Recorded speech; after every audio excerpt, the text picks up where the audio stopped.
Hello, welcome to humanities hub class. तो continue करेंगे same chapter nationalism in India के साथ। आज एक बड़ा अच्छा और एक इंटरेस्टिंग टॉपिक करेंगे, the limits of civil disobedience movement. बहुत बार स्कूल्स में, प्री बोर्ड्स में, पीरियोडिक टेस्ट में, बोर्ड एग्जाम में इसको पूछते हैं। तो अभी जैसे लास्ट वीडियो में हम कर रहे थे कि different different sections participated in civil disobedience movement for different reasons. Rich किसान अपनी वजह से आए, पुअर पेजेंट्स की अपनी रेंट को खत्म करने की डिमांड थी, बिजनेस क्लास की अपनी वजह थी आने की। तो उसको देख के ऐसा लगता है कि अच्छा, फीमेल्स भी आ गए, इतने सब लोग आ गए, तो शायद पता नहीं बड़ा सक्सेसफुल था, सब लोग आए। लेकिन ऐसा नहीं, कुछ कौन से दो बहुत इंपॉर्टेंट सेक्शंस थे जो इस मूवमेंट के साथ बहुत एंथुजियास्टिकली नहीं जुड़े। इसीलिए इसका हेडिंग है द लिमिट्स, की कमी क्या रह गई इस मूवमेंट में। तो दो सेक्शंस ऑफ सोसाइटी जो उतने एंथुजियास्टिक नहीं थे इस मूवमेंट में, वो कौन थे? दो ग्रुप्स।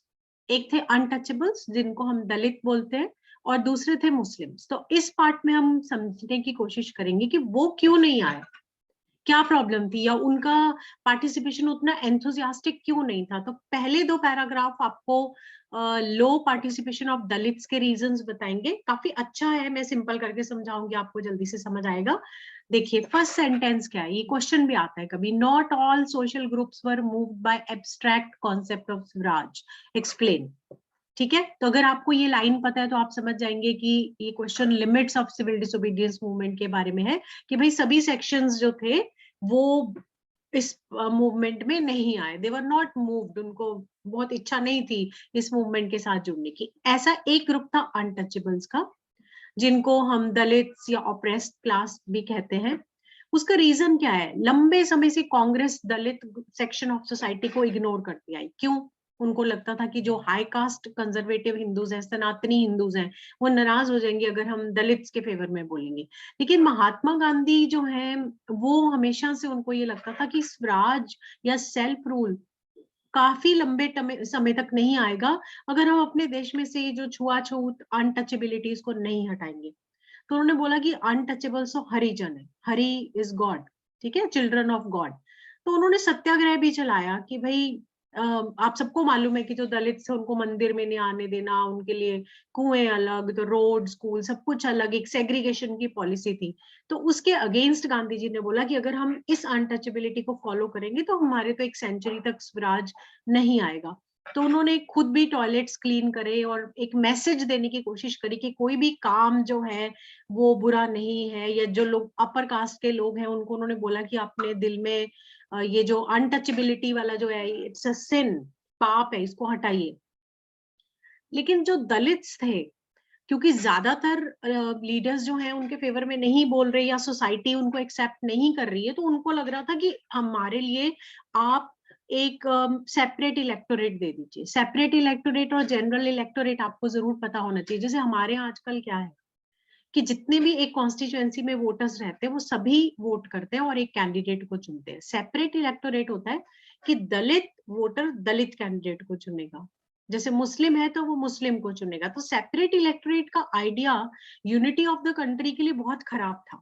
तो दलित्स क्योंकि सेपरेट इलेक्टोरेट मांग रहे थे, उनको लग रहा था कि हमारे लिए तो, हमें सोसाइटी में एक्सेप्टेंस नहीं है, तो हमारे लिए यही एक रीजन है कि आप हमें सेपरेट इलेक्टोरेट दे दो। लेकिन गांधी जी और बी आर अम्बेडकर दोनों का क्लैश हो गया इस बात को लेके, क्योंकि B R Ambedkar he was in favour of separate electorate. तो जब सेकेंड राउंड टेबल कॉन्फ्रेंस में वो दोनों मिले, तो गांधी जी ने बहुत स्ट्रांगली अपोज किया कि सेपरेट इलेक्टोरेट नहीं होना चाहिए, क्योंकि ऐसे तो जो दलित्स हैं, वो जो हमारी कंट्री को एक इंटेग्रेट हम कर रहे हैं, वो तो बहुत ही स्लो डाउन हो जाएगा प्रोसेस।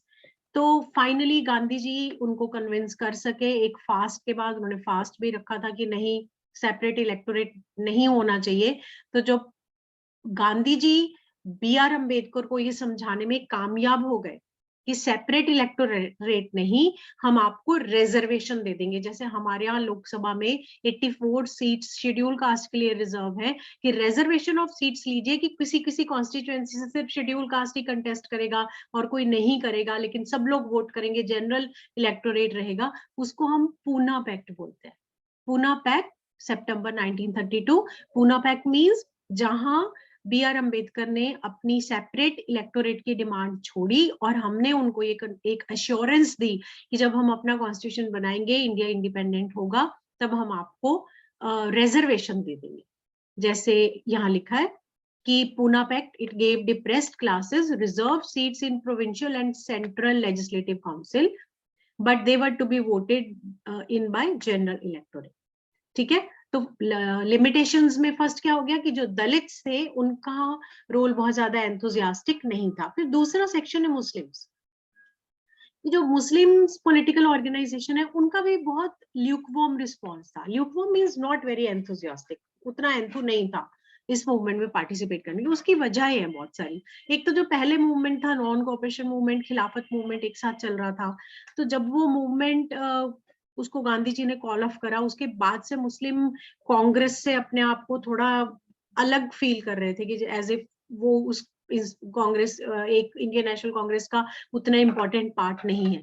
फिर 1920s के मिड में Congress came to be visibly associated with openly Hindu religious nationalist groups like Hindu Mahasabha. तो ऐसे लगने लगा कि जैसे कांग्रेस जो है वो हिंदू नेशनलिस्ट ग्रुप्स के साथ ज्यादा एसोसिएटेड है, तो उसकी वजह से जो मुस्लिम ग्रुप्स थे वो थोड़ा कांग्रेस से पीछे हट गए। जैसे अक्सर कुछ क्लैश हो जाता था दोनों ग्रुप्स में, या ये डिसाइड नहीं हो रहा था कि आफ्टर इंडिपेंडेंस क्या मुस्लिम्स जो है उनको हम रिजर्वेशन देंगे या नहीं, कॉम्प्रोमाइज नहीं हुआ। और लास्ट पैराग्राफ इसका बहुत ही इंटरेस्टिंग उसमें दिया, बहुत अच्छी लाइन भी लिखी, अपने आप में एक छोटा क्वेश्चन भी है कि जैसे सिविल डिसोबीडियंस मूवमेंट शुरू हुआ था, there was an atmosphere of suspicion and distrust between communities. कि जब वो मूवमेंट शुरू हुआ 30s आते आते, तो दोनों मेजर कम्युनिटीज के बीच में एक दूसरे के ऊपर ट्रस्ट नहीं रहा उतना। तो जब ऐसे में आप मूवमेंट शुरू करते हैं तो मुस्लिम्स जो है वो उनका पार्टिसिपेशन ल्यूक वार्म रहा। वो अपने आप को एलियनेटेड फील करते थे कांग्रेस से। Large sections of Muslim they could not respond to call for united struggle. उसका एक रीजन ये भी है, many leaders and intellectual express their concern about the status of Muslim as a minority within India. उनको ये लगता था कि अगर हम इंडिया में रहेंगे, माइनॉरिटी रहेंगे, तो पता नहीं हमारा स्टेटस यहाँ पर कैसा होगा। They feared that the culture and identity of minorities would be submerged under the domination of Hindu majority, कि शायद जो हमारा कल्चर है वो एक हिंदू मेजोरिटी के अंदर सबमर्ज होके ना रह जाए। तो ये रीजंस थे मुस्लिम्स की पार्टिसिपेशन कम या ल्यूकवार्म होने की। तब इसके साथ हमारा सिविल डिसोबीडियंस मूवमेंट खत्म हुआ। लास्ट एक पार्ट रहता है सेंस ऑफ कलेक्टिव बिलोंगिंगनेस, उसको मैं नेक्स्ट 2 वीडियोस में आपको कराऊंगी। आई होप सो कि आप इसको समझ के साइड बाय साइड अच्छे से प्रिपेयर करेंगे। Bye, take care.